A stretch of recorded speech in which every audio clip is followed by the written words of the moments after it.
주님, 허물많고 부족한 종이 요한복음 10장 1절로 6절의 말씀을 준비하여 성도들과 함께 이 시간 설교로 나누고자 합니다. 하나님이 주신 말씀이라 믿고 나누오니 성령께서 역사해 주셔서 말씀을 전하는 종이나 말씀을 듣는 성도들이 함께 하나님의 음성을 들을 수 있도록 성령께서 주장하시고 역사하여 주시옵소서.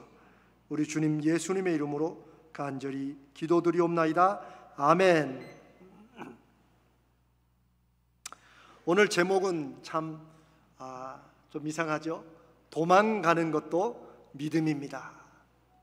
믿음으로 살면 오히려 지키고 붙잡아야 될 건데 제가 도망가는 것도 믿음입니다라고 제목을 정했습니다. 이제 시리즈로 하는 설교는 잠시 좀 중단하고 이제 한 구절씩 말씀을 나누도록 하겠습니다.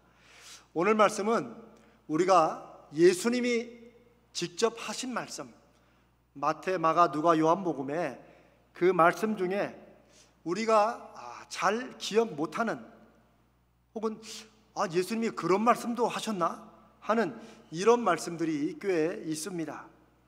그 중에 하나가 오늘 바로 도둑이 부르면 양들은 도망한다. 그러니 도둑 앞에서는 도망가라는 그런 말씀입니다. 아마 처음 들으신 분도 계실 겁니다. 여기서 도둑은 양을 해치려고 양을 착취하고 양에게 슬쩍 다가오지만 그러나 양을 어렵게 하는 도둑입니다. 그리고 그건 쉽게 말하면 가짜 목사를 말합니다. 거짓된 목사를 말합니다. 가짜 목사는 다른 무엇보다 그가 하나님의 이름으로 하나님의 말씀이라고 전하고 가르치는 말씀이 성경적이지 않고 하나님의 뜻과는 상관없는 자기 얘기를 하는 그런 것을 가짜 목사라고 할 수 있습니다. 그러니 하나님의 성도들은 가짜 목사를 만나거든 도망해야 한다는 것입니다.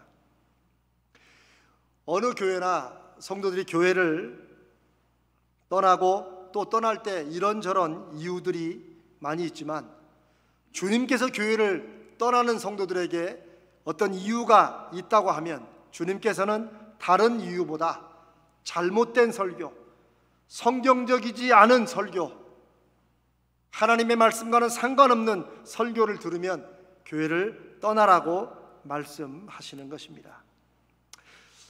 여러분은 설교를 크게 둘로 나누면 어떤 종류로 나눌 수 있으십니까? 제가 예전에 한번 이런 질문을 드렸더니 어떤 분이 너무 솔직하게 좋아하는 설교와 싫어하는 설교로 나눕니다 그러더라고요. 여러분들은 어떠십니까? 한국교회 성도들은 흔히 잘하는 설교와 못하는 설교로 나누게 됩니다. 그러면 만약 하나님께서 설교를 두 종류로 구분한다면 하나님은 어떻게 구분하실까요? 하나님은 바른 설교와 바르지 못한 설교, 잘못된 설교로 이렇게 나누실 것이라 생각합니다. 왜냐하면 성경은 말씀하시기를 설교는 무엇이냐? 설교는 하나님께서 하나님의 자녀들에게 하시고자 하는 말씀, 하시고 싶은 말씀을 목사를 세워서 대신 전하는 것이라고 하기 때문입니다. 설교는 그래서 하나님 말씀을 대언하는 것입니다. 이 대언이란 말은 어렸을 때 저는 그 초등학교 때나 이럴 때 보면 졸업식 때나 특별한 순서 있을 때 보면 어디 도라든가 어디 시라든가 이런 데 한 분이 와가지고 표창장이나 혹은 무슨 축사 같은 거 읽으면서 제일 마지막에 도지사 누구누구 그 다음에 꼭 대독. 혹시 여러분 그런 기억 나십니까? 저는 거의 다 그런 것 같아요. 거의 다. 대독이란 말을 안 할 데가 없었어요. 그래서 저는 어렸을 때 이 대독이란 말이 높은 분들, 중요한 분들이 오면 꼭 대독을 이렇게 하는 거구나 이렇게 생각했어요 한동안. 그런데 여러분 아시는 대로 대독이라는 것은 사실은 좀 안 좋은 겁니다. 왜냐하면 가령 도지사, 국무총리, 대통령 이런 분이 축사를 하지만 사실은 그분이 못 오고 그분의 얘기를 대신 읽었다라는 뜻입니다. 그 읽은 사람은 대통령도 도지사도 그 유명한 소개한 그런 인물이 아니라는 거지요. 대독이 그런 뜻이듯이 설교는 대언입니다. 설교는 성경이 근본적으로 하나님의 말씀을 사람이 대신 전하는 것입니다. 그러니 하나님이 주신 말씀, 하나님의 말씀만 대언을 해야 대언이지, 만약에 대독하는 사람이, 대언하는 사람이 이름은 그렇게 왔다고 해놓고 자기 하고 싶은 말을 하고 가면 큰일 나죠. 더군다나 살아계신 하나님 앞에 말씀을 대언하는 것이 자기 뜻대로 하는 것은 절대로 안 되겠죠. 그러면 설교가 하나님이 하시고 싶은 말씀을 지금 하고 있는 건지, 하나님의 뜻에 맞는지 어긋나는지를 과연 사람이 어떻게 알 수 있느냐, 이런 질문을 할 수도 있습니다. 물론 알 수 있습니다. 왜냐하면 설교는 글자로 기록된 하나님의 말씀, 변하지 않고 바뀌지 않고 누구나 다 확인할 수 있는 성경 말씀에 근거해서 거기에서 나오는 설교여야 하기 때문입니다. 하나님 말씀은 성경에서 나오는 것이고, 이재명 목사의 설교도 여러분이 성경 본문을 나중에 읽어보시고 이게 과연 앞뒤로 맞는 것인지 여러분이 얼마든지 검증하고 확인할 수 있기 때문입니다. 그리고 그 본문에서 나오는 말씀을 성령께서 주시는 영감으로 전하되 성경 말씀의 중심과 핵심과 방향에서 절대 벗어나거나 넘어서서는 안 되는 것입니다. 성경에 어긋난다면, 성경에 없는 말씀이라면, 하나님의 말씀이 아니라면 아무리 설교가 잘하고 또 성도들이 설령 좋아한다고 해도 결코 하나님께서 원하시는 하나님 말씀을 대신하는 교회에서 전해져야 될 그런 설교는 아닌 것입니다. 예전에는 각 교회들마다 설교 테이프를 전도용으로 만들어서 이렇게 가게나 이런 데 성도를 통해서 전하기도 했죠. 벌써 오래전 일입니다. 그러다가 그 후로는 CD로 만들어 가지고 나눠주기도 했었습니다. 요즘에는 그런 거 안 합니다. 왜냐하면 핸드폰이라는 작은 컴퓨터가 있어 가지고 이것만 눌러서 유튜브에 들어가서 치면은 이제는 전 세계의 어떤 목사들의 설교도 거기 다 들을 수 있기 때문입니다. 21세기에 들어서 사람들은 종교 간에 특별한 차이나 벽이나 이런 것들을 허물려고 많이 노력했습니다. 그래서 어느 종교나 다 믿으면 좋다, 이런 식으로 21세기에 소위 사람들의 생각이 급속도로 바뀌기 시작했습니다. 그러면서도 사람들의 관심과 호기심은 물질 문명이 점점점 강해져 가고 점점점 이게 더 사람들의 마음을 강팍하게 하는 통에 21세기는 오히려 사람들이 소위 영이라는 것, 영성이라든가 영적인 것에 대해서 이전 세대보다 훨씬 더 관심을 갖는다고 합니다. 그게 많은 통계들로도 나와 있습니다. 문제는 이 영적이라는 것, 소위 신령하다, 이런 것에 대해서 이 기독교와 교회에서 많이 쓰는 이런 말들에 대해서 오해가 너무 크다는 것입니다.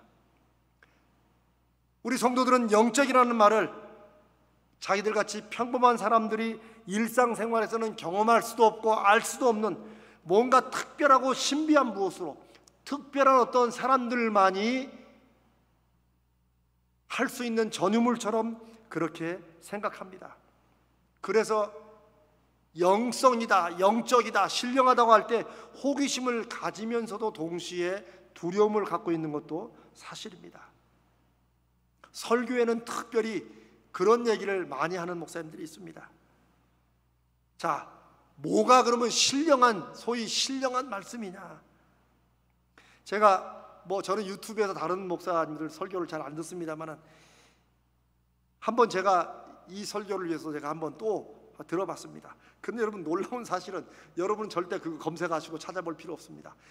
여전히 지금 2021년 여전히 요즘에도 소위 영적이다, 신령한 설교다라는 설교를 들어보면 너무나도 비성경적이고 정말 입이 쩍 벌어지는 황당한 설교들이 여전히 유튜브에 많이 돌아다니고 있습니다.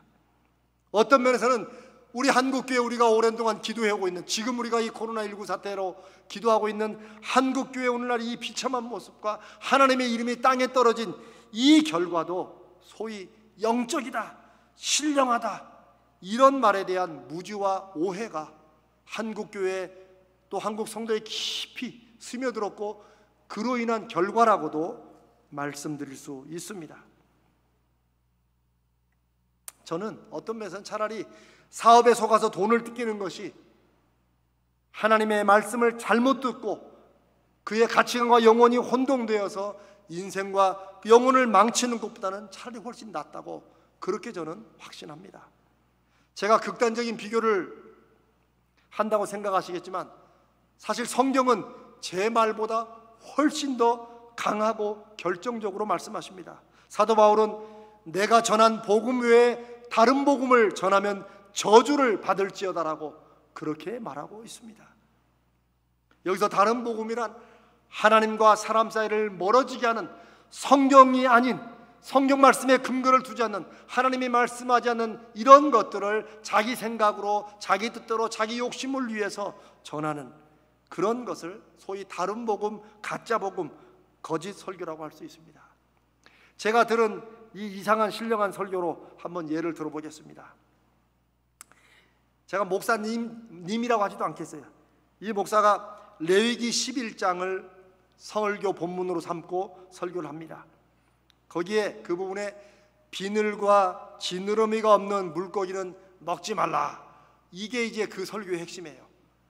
여러분 그런 말씀 들어보셨죠? 읽어보셨죠? 비늘과 지느러미 없는 물고기는 먹지 말고, 또 발굽이 갈라진 거, 뭐 이런 거, 뭐 하여튼 이런 거에 대한 것이 많은데, 자, 이 소위 신령한 설교에 따르면 하나님이 먹지 말라고 한 것은 그게 마귀에게 속한 것이니까 먹지 말라는 말씀이고, 먹으라는 말씀은 하나님께 속한 것이니까 먹으라는 말씀이라는 거예요. 그런데 여러분, 구약 시대에는 그런 말씀들이 기록되어 있다 할지라도 예수 그리스도께서 오셔서 하나님을 새롭게 증거하시고 전파하신 말씀에 따르면 하나님이 지으신 모든 것이 선하기 때문에 버릴 것이 없고, 예수님 그분도 분명히 말씀하시기를 사람의 입으로 들어가는 것이 사람을 악하게 하는 것이 아니라 사람의 속에서 밖으로 나오는 것이 사람을 악하게 하는 것이라고 말씀하십니다. 주님은 무엇을 먹는 것이 신령하게 하고 무엇을 잘못 먹으면 악하게 하고 이미 이것을 주님은 폐하셨습니다. 자, 그런데 그 설교에 따르면 왜 비늘 없는 것을 먹지 말라고 했느냐? 비늘은 하나님의 전신갑주라는 거예요.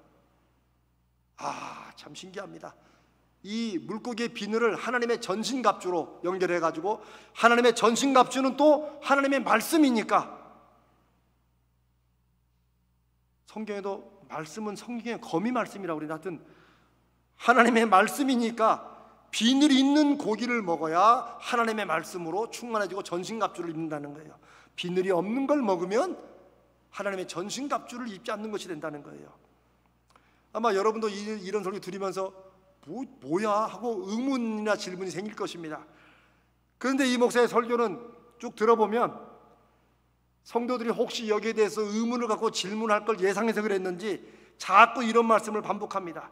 하나님의 말씀은 육적으로 해석하는 것이 아니라 영적으로만 깨달을 수 있다. 그러니까 이런 데 의문을 가지면 그 육신적인 거예요. 그리고 비늘은 하나님의 전신갑주고 하나님의 말씀이라고 이렇게 해석하는 건 신령한 영적으로 자기가 해석하는 거라는 거예요.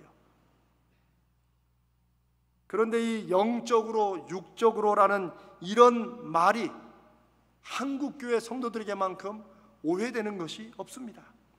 심지어 어떨 때는 상식적으로 안 맞고 정말 도저히 심지어 비도덕적이기까지도 하는 그런 설교조차도 영적으로 깨달아야 된다라고 하면 성도들이 그냥 거기에 대해서 아무 말도 안 하고 그냥 넘어가는 것이 한국교회의 오랜 잘못된 전통이 되어오고 있습니다. 문제는 성경에서 영적이다, 영을 말할 때는 세상과는 달리 하나님의 거룩한 성령을 의미합니다. 영적이라는 말은 하나님의 영에서, 성령에서 비롯되고 연결된 것을 영적이라고 말합니다. 우리가 예배를 영과 진리로 드린다는 것은 성령께서 우리 안에 계시고 우리의 영을 가지고 성령의 인도하심을 받는 예배를 드린다는 뜻입니다. 우리의 영이 하나님의 영과 구분되고 분리되어서 말씀될 수 없습니다. 그런데 영적이라는 것을 이렇게 해석을 하면, 이렇게 말을 하면 안 믿는 사람들에게도 믿는 우리들에게도 스스로가 하나님을 상식 이하의 어떤 분처럼 끌어내려 신성모독하는 엄청난 죄를 짓게 되는 것입니다. 또 계속 그 신령한 설교는 계속 진행되기를, 자, 그러면 지느러미 있는 물고기는 또 왜 먹어야 되고 지느러미 없는 물고기는 왜 먹지 말아야 되냐? 지느러미는 방향을 바로 잡아주는 기능을 하고 그런 뜻이다. 예, 뭐 그럴 수도 있겠죠, 지느러미가. 근데 또 지느러미가 방향만 잡는 게 아니라 수영도 하잖아요. 근데 그건 빼고 방향을 바로 잡으라는 의미이다. 그래서 이 말씀은 지느러미 있는 고기를 먹으라는 것은 하나님의 말씀만이 새롭고 산 길로 가는 방향을 잡아주는 지느러미 같은 역할을 하기 때문에 지느러미 있는 물고기를 먹어야 된다. 그리고 지느러미 없는 물고기는 말씀의 방향을 잡지 못하기 때문에 사탄에 속한 물고기다. 상상력도 참. 여러분 지금 이 말씀에 아멘 하는 거 아니죠? 그런데 이런 말씀들이 뭐 더 기막힌 것도 많습니다. 근데 이런 것들이 처음 듣고 영적이라고 하니까 성도들이 그냥 그저 그러니 혹은 또 아멘 하고 또 나도 말씀의 지느러미로 방향을 잡아야지. 뭐 결심이 나쁜 건 아니지만 왜 하필 방향을 잡아도 왜 성경과 상관없는 말씀의 지느러미로 방향을 잡고 물고기의 비늘로 전신갑주를 입는지 모르겠습니다. 근데 이런 게 바로 사람 잡는 것입니다. 이런 게 성도들의 영혼을 망치는 것이고 교회를 서서히 멍들게 하는 것입니다. 이런 설교들이 그저 그냥 처음에는 이상하지만 그냥 그러려니 하고 들어갔다가, 근데 참 놀라운 건요, 그 설교에 하잖아요. 그러면 화면 뒤에서 막 아멘 아멘 소리가 얼마나 큰지 모릅니다. 저는 다른 분은 그거 하나는 또 부럽더라고요. 세상에 지느러미를 설교하는데 막 아멘, 막 비늘이 전신갑주고 하나님의 말씀이고 그러니까 막 아멘. 이야, 참 바로 거기에서 문제가 나는 거예요. 자기도 모르는 사이에 자기 영혼이 하나님의 말씀이 아닌 다른 것으로 엉뚱한 가치관을 붙잡게 된다는 것입니다. 잘못된 신령한 말씀들은 대부분 목회자가 자기 생각을 꿰어 맞추기 위해서 성경 이것저것을 전혀 상관없는 단어들과 말씀을 갖다 끌어다가 붙이는 경우가 대부분입니다. 그리고 이런 잘못된 설교들일수록 주로 레위기 설교 많이 하고 요한계시록, 다니엘서, 또 혹은 선지서 이런 데서 우리가 잘 읽지 않는 부분들 있죠. 이런 부분들 갖다 끌어다가 자기의 얘기를 증명을 합니다. 사랑하는 여러분, 설교에서 중요한 것은 잘하느냐 못하느냐가 아닙니다. 목사는 설교를 잘하려 하기보다는 먼저 바르게 하나님의 말씀 가운데 있는지, 그리고 자신의 양심과 영혼을 걸고 하나님이 지금 이 말씀을 성도들에게 나누기를 원하시는지를 적어도 하나님 앞에 기도함으로 양심의 확증을 받고 서야 된다고 그렇게 저는 확신합니다. 왜요?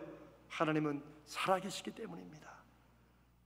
우리가 과거에 기록된 이 말씀을 그저 교훈을 따라서 설교를 하는 거라면 이 교훈을 이렇게 할 수 있겠지만 그럴지라도 성경에 벗어나서는 안 될진데, 지금 살아계시고 역사하시는 하나님의 말씀을 대신 전하는 사람들이 자기의 뜻과 생각을 성경 2구절 저구에서 끌어다가 하는 것은 결코 안 되는 것이죠. 안타까운 것은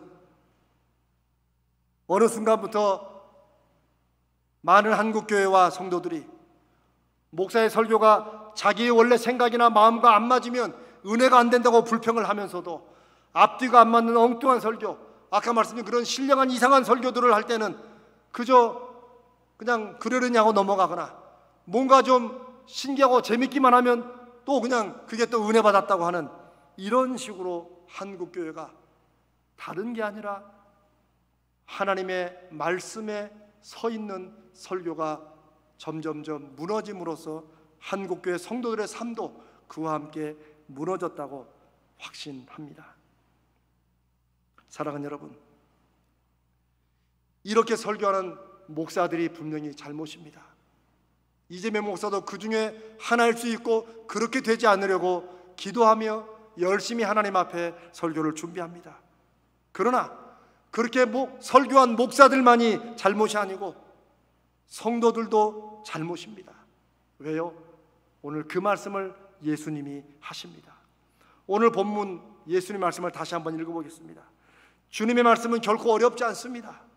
저는 설교는 쉬워야 된다고 확신하는 게 성경의 모든 말씀들은 너무 쉽게, 특별히 주님의 말씀은 너무 쉬운데 그것을 가지고 무슨 철학적 사조를 들이대고 이렇게 하면서 어렵게 만들어가지고 들어도 안 들어가고 이해도 못하는 것 같은 이런 설교로 만드는 것은 하나님이 기뻐하시지 않는다고 저는 그렇게 생각합니다.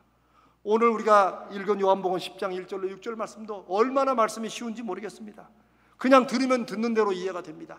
때로 예수님이 비유를 쓰셔가지고 그것을 처음 읽었을 때는 이게 대체 왜 이런 말씀을 하시는지 모를 때는 있습니다. 그런데 주님은 반드시 그 다음에 그 비유의 뜻을 설명을 해 주십니다. 제가 3절부터 한번 다시 읽어보겠습니다. 문지기는 그를 위하여 문을 열고, 문지기가 목자를 위해서 그 양 우리의 문을 열어주는 거예요. 그리고 양은 그의 음성을, 목자의 음성을 듣습니다. 그가 자기 양의 이름을 불러 인도하여 내느니라. 주님께서 저와 여러분의 이름을 다 아시고 하나하나 교회에서 지금 예배 드릴 때 하나님께서 여러분의 이름을 불러 주신다는 것입니다. 자기 양을 다 내온 후에 앞서가면 양들이 그의 음성, 목자의 음성, 이리 와라 이리 와라 간다 이쪽으로 하는 그런 음성을 알기 때문에 목자의 뒤를 따라오되 타인의 음성, 앞에 1절에 말한 도둑의 음성, 양에게 부드럽게 새로운 모습 다가오지만 도둑의 음성, 해치는 자의 음성, 가짜의 음성은 양이 알지 못하기 때문에, 무슨 말이에요? 처음 들어보기 때문에, 이건 이상한 목소리이기 때문에 타인을 따르지 아니하고 도리어 도망한다. 양을 우리 성도들에 비유한 겁니다. 양들이 익숙한 주님의 음성을, 성경의 말씀은 듣고 따라가고 아멘하며 그것으로 삶의 중심을 잡되, 그게 아닐 때는 이상한데? 그러면 조금 더 들어보자, 이게 아니고 주님께서는 그 양들은 음성이 주님의 음성이 아닌 타인의 음성이기 때문에 도망한다고 말씀을 하십니다. 만약 저와 여러분이 잘못된 말씀, 잘못된 설교, 가짜 설교 앞에 있으면 어떻게 됩니까? 도망해야 됩니다. 그게 주님께서 믿음을 가진, 주님의 음성을 아는 그런 양들이, 성도들이 하는 일이라고 말씀하시기 때문입니다. 가짜 음성, 가짜 설교에는 도망가는 것이 믿음입니다. 왜냐하면 목자가 아니라 도둑이기 때문입니다. 그럴 때 점잖게 그저 이런 설교도 있고 저런 설교도 있지라고 버티다가는 인생 망칩니다. 제가 지금 이단만을 놓고 말하는 것이 아닙니다. 교회들도 얼마든지 많이 있을 수 있다는 것입니다. 양은 약한 존재이지만 그래도 도둑과 싸워 이길 수 있는 힘은 없을지라도 양에게는 도망칠 수 있는 힘은 하나님이 주셨습니다. 정말 예수 그리스도를 믿는 믿음이 있는 성도들이라면, 한국교회 정말 주님의 음성을 말씀 가운데 분명히 알고 듣는 성도들이었다면은 오늘날 이렇게 이상하고 가짜 설교들이 한국 교회를 무너뜨리고 판치게 하지는 않을 것입니다. 아유, 그래도 주의 종이 전하는 말씀인데, 주의 종이 아니라 예수님은 도둑이고 가짜라고 말씀을 하십니다. 바로 도망가는 것이 양들이 해야 될 최소한의 책임인 것입니다. 저는 하나님 앞에 목사들이 가장 먼저 크게 심판받을 거라고 저는 그렇게 확신합니다.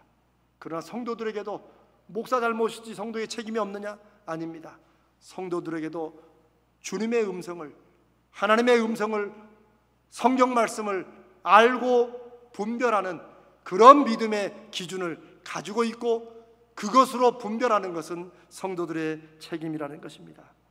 참 이 말씀은 특별한 말씀입니다. 이 요한복음 10장의 말씀은요. 왜냐하면 성경에서는 양들의 특성을, 목자를 잘 따르는 것이라고, 따르는 것으로만 말씀하는 구절이 많은데, 여기서는 양들이 도망가는, 목자의 음성이 아니면 도망가는 것을 말하는 유일한 곳이기 때문입니다.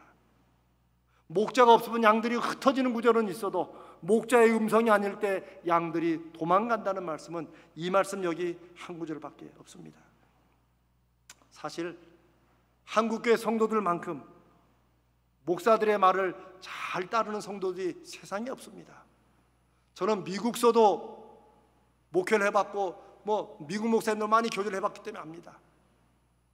사실 그런 성도들이 있다는 것은 한국 목사들에게는 엄청난 기회고 감사할 일입니다. 문제는 그렇게 잘 따르는 그런 순한 양들 같은 성도들을 잘못 인도하고 엉뚱한 자기 욕심을 위해서 가짜 목사가 되는 것은 하나님 앞에 분명히 엄청난 심판을 받을 것입니다. 그러나 동시에 양들도, 성도들도 하나님의 말씀을 알고 그 말씀의 음성으로 분별할 수 있어야 됩니다.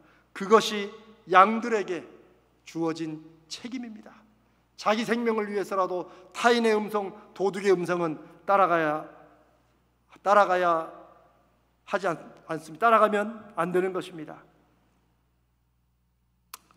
사랑하는 성도 여러분, 한국교회는 오랜 동안 우스갯소리로 잘못된 설교는 용서해도 긴 설교는 용서 못한다는 말이 있습니다.